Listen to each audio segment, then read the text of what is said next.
नमस्कार दोस्तों। आज हम बात कर रहे हैं भारतीय हिंदी सिनेमा की एक ऐसी खूबसूरत, दिलकश और बेहद आकर्षक हीरोइन की, जिसने हिंदी सिनेमा में अपने रंग रूप और अभिनय का वो बेजोड़ प्रदर्शन किया कि आज तक उन्हें उनके अभिनय और बोल्ड अंदाज के लिए याद किया जाता है। ये भारतीय हिंदी सिनेमा की एक ऐसी अदाकारा थीं, जिन्हें अभिनय की बारीकी, नृत्य की बेजोड़ कला और सुंदरता अपने माता पिता से विरासत में मिली थी। और इन्हीं खूबियों की वजह से इस अभिनेत्री को बेहद कम उम्र में मिल गई वो शोहरत और मुकाम, जिसके लिए दूसरी कई अभिनेत्रियां बस सपना ही देखती रहीं। लेकिन दोस्तों, क्या आप जानते हैं कि इतनी खूबसूरत और समृद्ध जिंदगी की मालकिन इस अभिनेत्री की जिंदगी में ऐसा क्या हुआ कि बॉलीवुड के टॉप एक्टर्स के साथ काम करने के बावजूद उन्हें हमेशा एक फ्लॉप अदाकारा के नाम से ही पहचाना जाने लगा? क्या आप जानते हैं कि इस अभिनेत्री की जिंदगी में ऐसा क्या और क्यों हुआ कि बॉलीवुड के सबसे शक्तिशाली परिवार से आने के बावजूद वो अपनी जिंदगी को बर्बाद होने से नहीं रोक सकी? क्या आप जानते हैं कि इस अभिनेत्री की सगी मां को एक शादीशुदा अभिनेता से हुआ प्यार और उसी से दूसरी शादी रचाकर उन्होंने बर्बाद कर दी दो हंसते खेलते परिवारों की जिंदगी?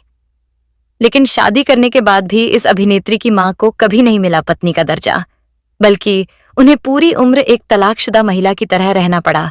और अपनी मां की इस दूसरी शादी के कारण इस अभिनेत्री को बचपन से ही झेलनी पड़ी आलोचना और बेइज्जती, जिसके चलते उसका बचपन दुखों से भर गया। एक स्टार किड होने के बावजूद आज भी यह अभिनेत्री जी रही है एक दुखियारी और अकेली जिंदगी।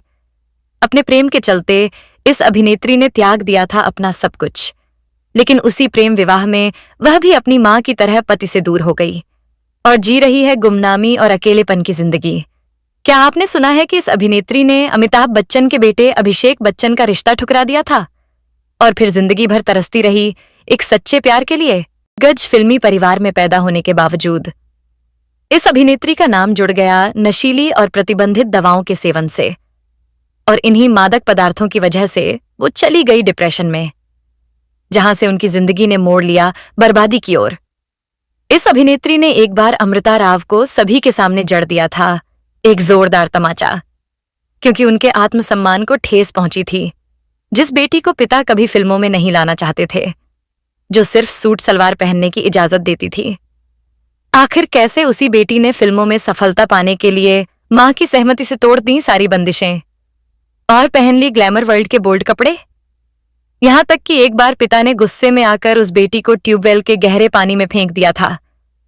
दोस्तों, इस अभिनेत्री के बारे में जो आज तक दुनिया की नजरों से छिपा और दबाया गया, वो काला सच जानकर आप रह जाएंगे दंग। तो इस अभिनेत्री की जिंदगी का पूरा सच जानने के लिए बने रहिए हमारे इस वीडियो के अंत तक, क्योंकि आज हम बात कर रहे हैं भारतीय हिंदी सिनेमा की अदाकारा ईशा देओल के बारे में, जो बॉलीवुड के माचो मैन धर्मेंद्र और ड्रीम गर्ल हेमा मालिनी की बेटी हैं। आखिर अब एक बार फिर से ईशा देओल क्यों चर्चा में है? क्या है उनकी जिंदगी की दर्दनाक और अंदर से हिला देने वाली कहानी का सच? इससे पहले कि इन तमाम सवालों के जवाबों पर बात करें, आइए उससे पहले जान लेते हैं ईशा देओल की पढ़ाई लिखाई और उनके शुरुआती जीवन के बारे में। ईशा देओल का जन्म 2 नवंबर 1981 को मुंबई में हुआ था।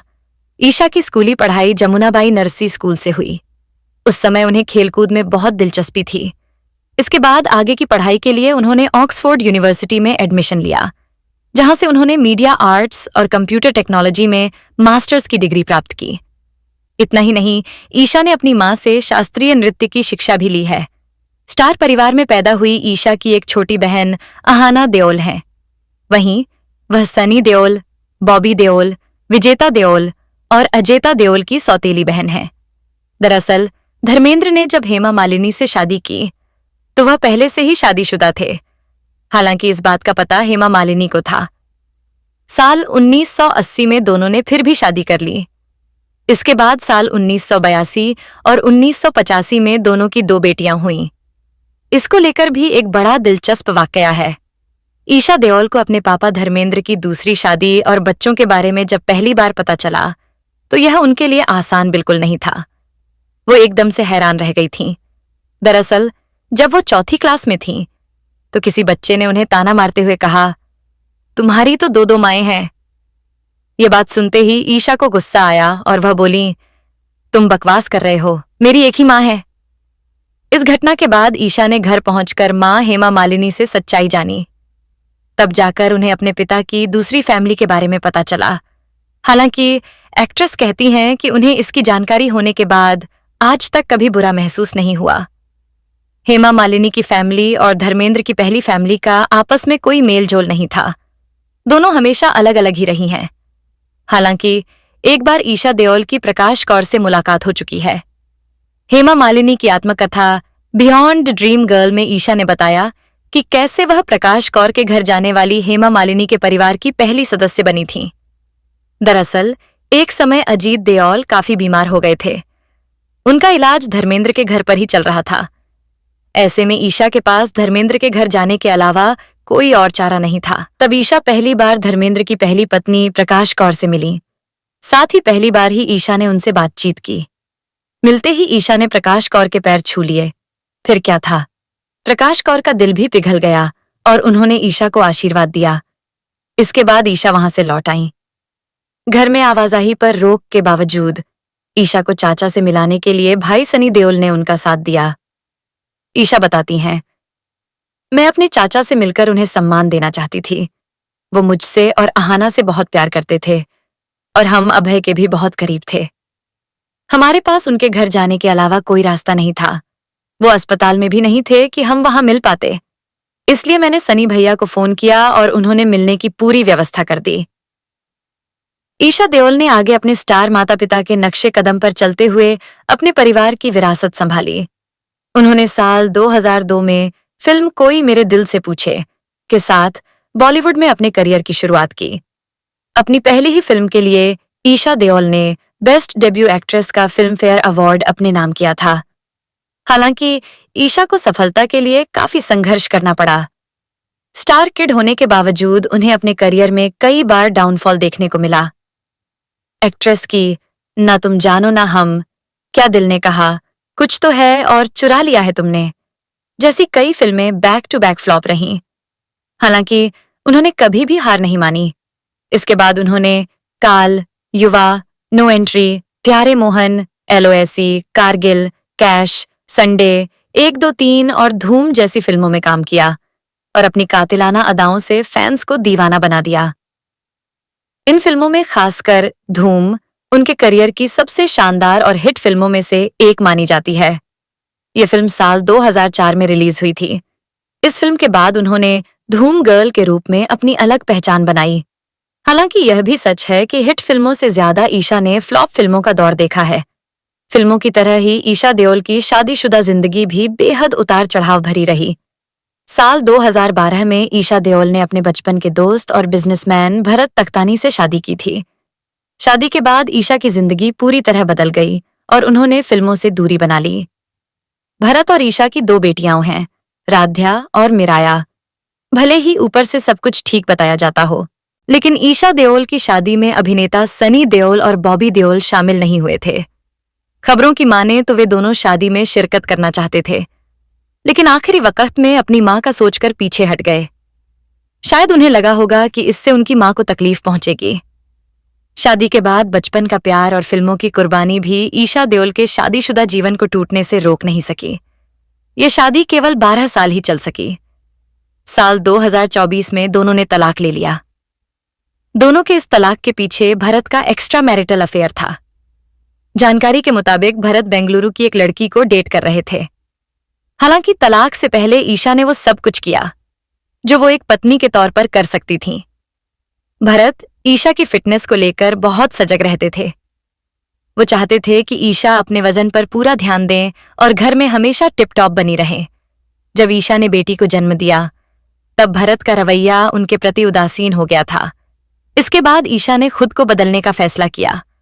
उन्होंने भरत के लिए खुद को और भी ग्लैमरस बनाना शुरू कर दिया। यानी जिस प्यार को पाने के लिए ईशा ने अपना फिल्मी करियर तक त्याग दिया, अपनी लाइफस्टाइल बदल दी, वही प्यार उन्हें सिर्फ 12 साल तक ही मिला।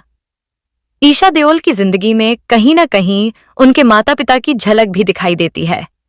डांस और एक्टिंग के अलावा वह सेल्फ रिस्पेक्ट को बहुत महत्व देती हैं। यही वजह है कि एक बार उन्होंने भरी महफिल में अपना आपा खो दिया था और विवाह फिल्म की एक्ट्रेस अमृता राव को थप्पड़ मार दिया था। दरअसल ईशा और अमृता साल 2006 में इंद्र कुमार की फिल्म प्यारे मोहन में साथ काम कर रही थीं।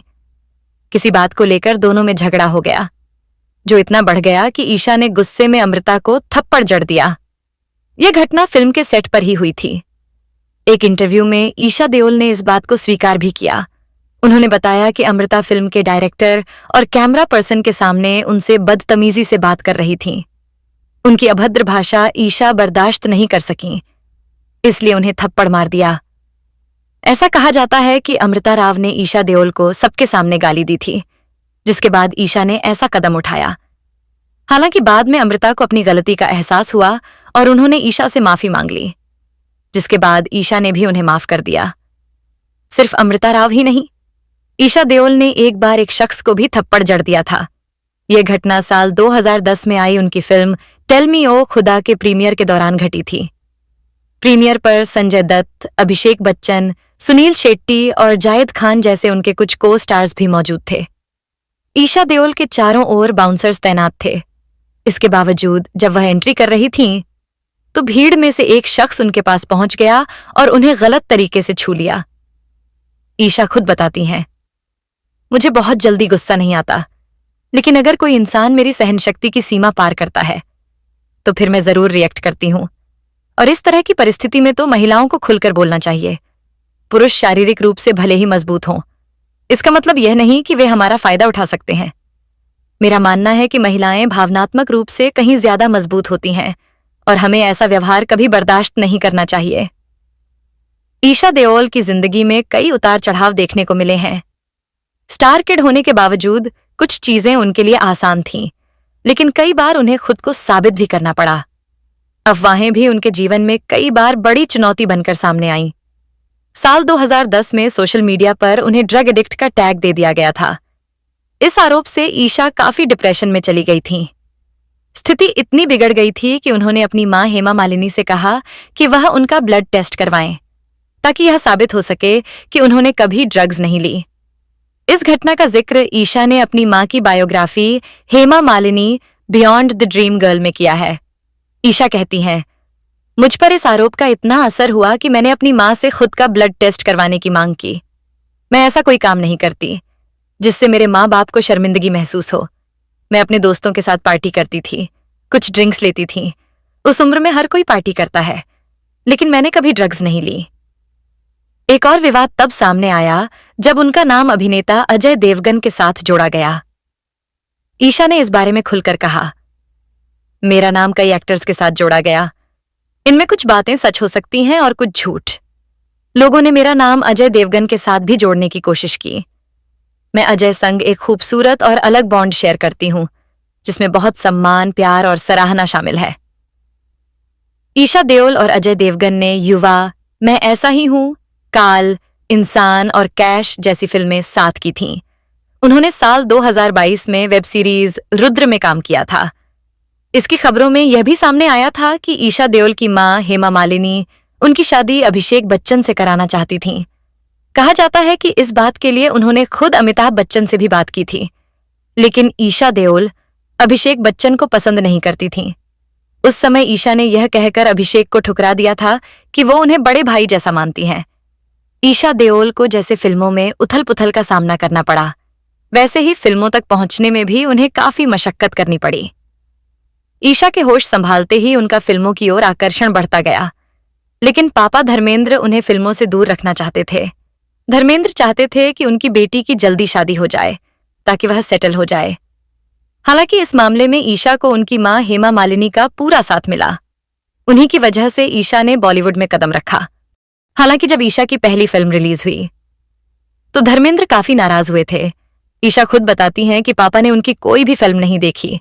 सिर्फ धर्मेंद्र ही नहीं, बल्कि उनके सौतेले भाई सनी देओल और बॉबी देओल भी इस बात से नाराज थे कि ईशा ने पापा की बात नहीं मानी। आपको बता दें कि फिल्म धूम में ईशा ने बिकिनी पहनकर काफी बोल्ड सीन्स दिए थे। पापा उन्हें फिल्मों में आने से क्यों रोकते थे? इस पर भी ईशा ने एक इंटरव्यू में खुलकर बात की थी। ईशा बताती हैं कि पापा की छवि चाहे जैसी भी हो, लेकिन वो एक कोमल दिल वाले हार्डकोर पंजाबी इंसान हैं। वो अपने परिवार की महिलाओं के लिए बेहद प्रोटेक्टिव हैं। धर्मेंद्र एक रूढ़िवादी पंजाबी पुरुष हैं, इसीलिए उन्होंने कभी अपनी बेटियों को फिल्मों में आने की सलाह नहीं दी। यहां तक कि उन्हें बेटियों का वेस्टर्न कपड़े पहनना भी पसंद नहीं था। हेमा मालिनी एक इंटरव्यू में बताती हैं कि जब भी धर्मेंद्र मुंबई में उनसे मिलने आते तो ईशा और आहाना सलवार कमीज पहन लेती थीं। एक दिलचस्प किस्सा यह भी है कि एक बार धर्मेंद्र ने ईशा को ट्यूबवेल में उठाकर फेंक दिया था। ईशा बताती हैं कि उस वक्त वो सिर्फ 11 साल की थीं और उन्हें तैरना नहीं आता था। जब पूरा परिवार फार्म हाउस पर था तो पापा ने पूछा, अभी तक तैरना नहीं सीखा तूने? ईशा ने कहा, नहीं पापा। इसके बाद उन्होंने ईशा को सीधे ट्यूबवेल में फेंक दिया।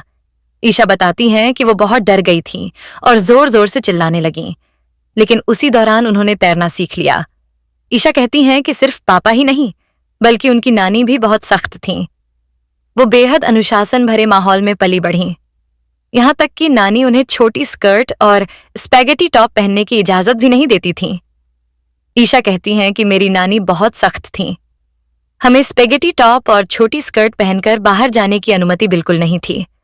हमें देर रात तक बाहर रुकने की भी इजाजत नहीं थी। ईशा बताती हैं कि उस दौर में वह बाहर जाने के लिए घर वालों से झूठ बोलती थीं।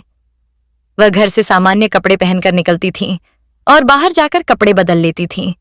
उनकी नानी घर आने जाने वालों पर भी नजर रखती थीं। अगर कोई दोस्त घर आता तो वह फुल पैंट और शर्ट के सारे बटन बंद करके आता था, भले ही बाद में कमरे में जाकर अपने हिसाब से कपड़े डीले कर लेता था।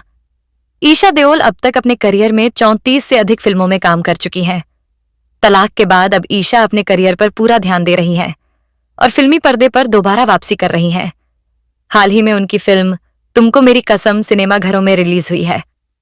अब देखने वाली बात यह होगी कि क्या ईशा इन तमाम उतार चढ़ाव के बाद वापस इंडस्ट्री में अपनी पहचान बना पाएंगी या फिर खो जाएंगी गुमनामी के ऐसे अंधेरे में जहां से फिर कभी लौट पाना शायद मुमकिन ना हो।